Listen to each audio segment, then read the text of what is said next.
Et puis la finalité, c'est ce concert qu'on va faire samedi sur le parc Mermillod avec un marché artisanal, avec plein de choses toute la journée, un bagad qui va défiler dans Marigné. Enfin, il y a plein d'animations à partir de 10h jusqu'à 24h, minuit, on verra à la fin. Et on accueille, très content d'accueillir ce matin, la commune de Marigné, entre autres. Ce matin, on est en direct donc pour parler d'un superbe événement qui joint montagne et Bretagne.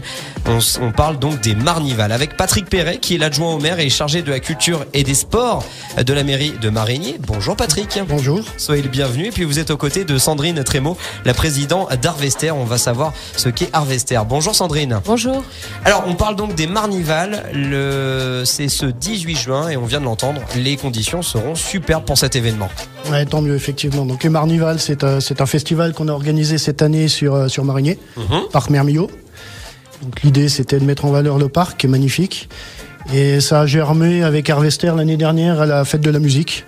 On s'est dit ça serait bien de faire quelque chose à Marigné. Donc on a mis en place une commission culturelle. Associative, c'est des habitants de Marigny qui viennent. Il y a la commission que je gère en mairie et on a travaillé à peu près 4 mois sur ce sujet-là. Les Marnivals, c'est l'aboutissement de la semaine de la culture qui est en cours, qui a commencé samedi avec cinéma plein air et concert de l'harmonie. On a déjà beaucoup parlé sur Radio Mont-Blanc, effectivement. Et puis la finalité, c'est ce concert qu'on va faire samedi sur le parc Mermillod avec un marché artisanal, avec plein de choses toute la journée, un bagad qui va défiler dans Marigné. Enfin, il y a plein d'animations à partir de 10h jusqu'à 24h, minuit, on verra à la fin. Ouais, vous parliez de cette commission culturelle. On rappelle que c'est une grande nouveauté chez Marigné de donner la possibilité à ses habitants, de s'immiscer et d'être acteurs finalement de la culture sur la commune de Marigné. Et voilà, ça porte déjà ses fruits. Effectivement, ouais. Donc il y a plein d'autres choses encore à faire, plein d'idées, mais voilà, on commence par ça. Et il y a d'autres commissions qui n'ont pas forcément culturelles.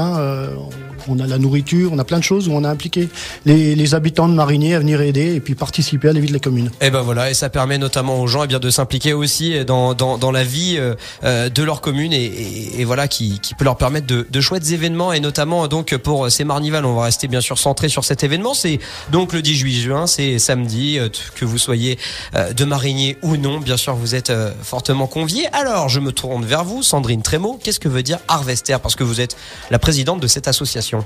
Alors Harvester est une association qui a été créée juste avant le confinement, qui regroupe deux catégories en fait d'associations entre guillemets. Donc on a une association qui est pour la promotion de la culture celtique et de la musique celtique en Haute-Savoie. Voilà, donc c'est à ce titre qu'on intervient aussi avec la mairie de Marigné.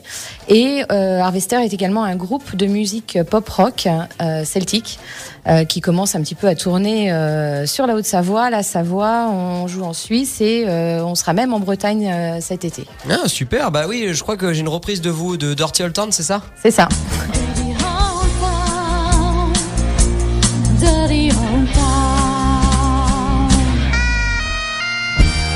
Vous entendez donc le célèbre harmonica des Pogs qui est repris là pour le coup d'un instrument celtique. Donc Harvester, c'est quand même j'ai envie de dire une musique de niche, la musique celtique, et pourtant vous avez réussi à la proposer au plus grand nombre. Comment Patrick Perret et Sandrine Trémaud, comment vous vous êtes dit on va ramener la Bretagne en Haute-Savoie? Elle sort d'où cette idée? L'idée c'est que le timing était relativement serré. Harvester avait déjà travaillé depuis une année sur le projet. L'idée de Marnival, c'est pas forcément de rester figé sur la musique celtique. Ça nous permet peut-être l'année prochaine, comme je l'ai dit en conseil, le Poitou-Charentes, ou mettre en valeur une région en fait. Nos régions ont du talent et autant le montrer. Voilà, tout à fait. Tout à fait. Donc l'idée c'est ça. L'année prochaine, on aura peut-être un autre thème et on n'a pas encore travaillé là-dessus. On va déjà travailler sur celui-là, le réussir et puis passer à autre chose juste après. Et ça sera pas mal du tout. Bon, de toute façon aujourd'hui ça sera une journée à thème autour des Marnivals parce que ce soir dans la famille Radio Mont-Blanc avec Romain dans C'est quoi votre truc, justement il va recevoir des artistes qui seront présents sur les Marnivals. Vous pouvez nous les présenter ? Oui, il s'agit des Corvi Bellorum. Donc c'est un groupe en fait qui fait de l'épée médiévale. Alors ils en parleront mieux que moi parce que je suis pas très calée sur le sujet. Ils viennent ce soir en studio en déguisement, en tenue d'époque, voilà. Avec la cotte de maille, le haume et l'épée. Voilà, donc lors des Marnivals, ils vont proposer des démonstrations et ils vont aussi faire des initiations pour les enfants, pour les adultes.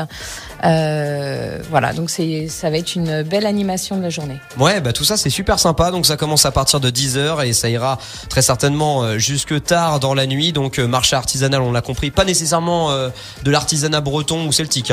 Non, on a voulu mettre à l'honneur les artisans locaux et producteurs locaux également. Donc on va avoir des personnes qui font de la peinture, qui font de la couture, qui font des petits bijoux. On a quelqu'un qui fait de la pyrogravure, de la peinture. Oui, il y aura diverses choses à découvrir. Tout ça donc pimenté, agrémenté de quelques démonstrations et initiations aux combats médiévaux. Ça, on vient de l'entendre avec Corvi Bellorum. Et puis donc cette fameuse bagade.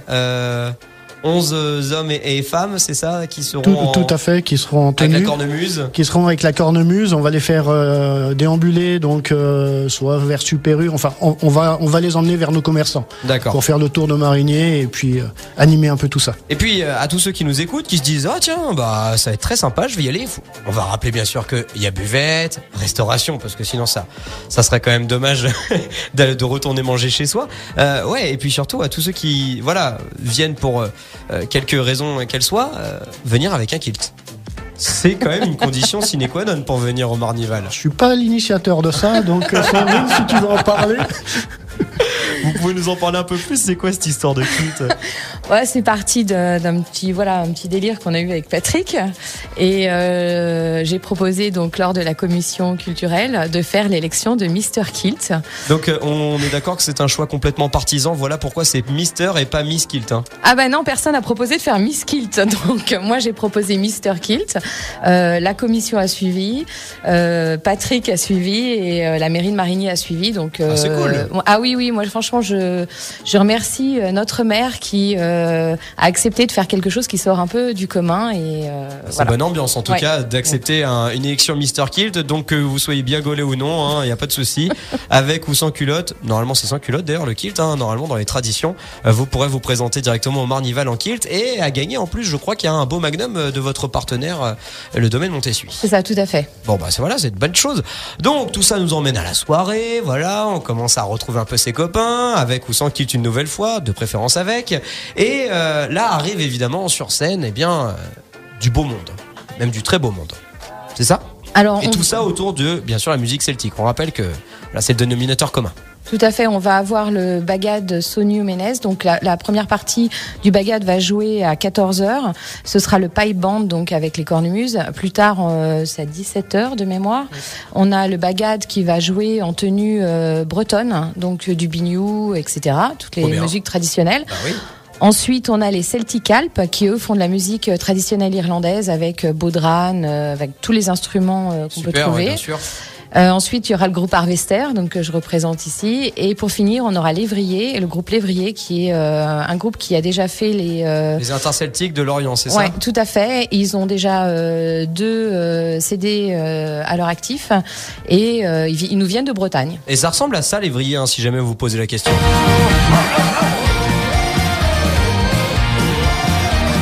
On entend, c'est vraiment bonne humeur, c'est avec le biniou, c'est avec la cornemuse, c'est ambiance fest-noz qui donc s'invite à Marigné pour ces Marnival première édition, et on espère que tout ça va très bien se passer, et on n'en doute pas, les conditions normalement seront bonnes, les orages c'est prévu pour dimanche, vous allez passer entre les gouttes et tant mieux. Écoutez, on va vous souhaiter un très bon événement. Je crois que vous avez un remerciement particulier, Sandrine, à faire. Oui, moi je voulais remercier la mairie de Marigné, que ce soit Patrick, Philippe ou notre maire, parce que nous donner la possibilité de faire un festival comme ça, je trouve ça extraordinaire, nous avoir fait confiance et en plus monter un festival en si peu de temps. Je pense qu'on peut vraiment les remercier et les féliciter parce que moi je suis dans l'événementiel et franchement, je sais qu'il y a du travail. Bravo à vous pour l'organisation de ces Marnival. On espère bien que ça aura du succès. Merde, comme on dit bien sûr dans le spectacle.